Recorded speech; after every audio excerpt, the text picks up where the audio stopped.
ഇന്നലെ വൈകിട്ടാണ് 5 ഇന്ത്യൻ ജവാന്മാർക്ക് പരിക്കേറ്റിരുന്നത്. അതിനുശേഷം കൂടുതൽ പേർക്ക് പരിക്കേറ്റതായുള്ള റിപ്പോർട്ടുകൾ പുറത്തു വരുന്നില്ല. ഏതായാലും വെടിവയ്പ് തുടരുന്നുണ്ട്. പാകിസ്ഥാൻ ചില സെക്ടറുകളിലൊക്കെ വെടിനിർത്തൽ കരാർ ലംഘനം തുടരുന്നുണ്ട് എന്നതാണ് പുറത്തുവരുന്ന വിവരം. അതിന് ഇന്ത്യ തിരിച്ചടി നൽകുന്നുണ്ട്. കൃത്യമായി അല്ലാതെ പരിക്കേറ്റയെ സംബന്ധിച്ചുള്ള വിശദാംശങ്ങൾ പുറത്തു വന്നിട്ടില്ല. അതോടൊപ്പം തന്നെ കശ്മീരിലെ വിഘടനവാദി നേതാക്കൾക്കെതിരായ നടപടികൾ കൂടി കൂടുതൽ ശക്തമാക്കുന്നുണ്ട് ഇന്ത്യൻ അന്വേഷണ ഏജൻസികൾ.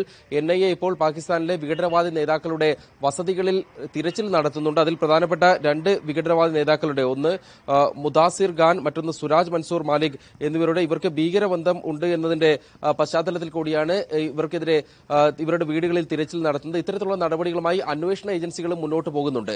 അതോടൊപ്പം തന്നെ പാകിസ്ഥാന്റെ ഭാഗത്തു നിന്ന് വരുന്ന മറ്റൊരു പ്രധാനപ്പെട്ട വിവരം, പാകിസ്ഥാൻ ഇന്ത്യ പങ്കെടുക്കുകയാണെങ്കിൽ OIC യോഗത്തിൽ പങ്കെടുക്കില്ല എന്നാണ് അറിയിച്ചിരിക്കുന്നത്. OIC യോഗം മുസ്ലിം രാഷ്ട്രങ്ങളുടെ 57 മുസ്ലിം രാഷ്ട്രങ്ങളുടെ വളരെ പ്രബലമായ ഒരു സംഘടന കൂടിയാണ് Islamic corporation, organisation of Islamic corporation. ഈ ആഴ്ച അവസാനമാണ് UAE ഇതുമായി ബന്ധപ്പെട്ട യോഗം നടക്കാനിരിക്കുന്നത്.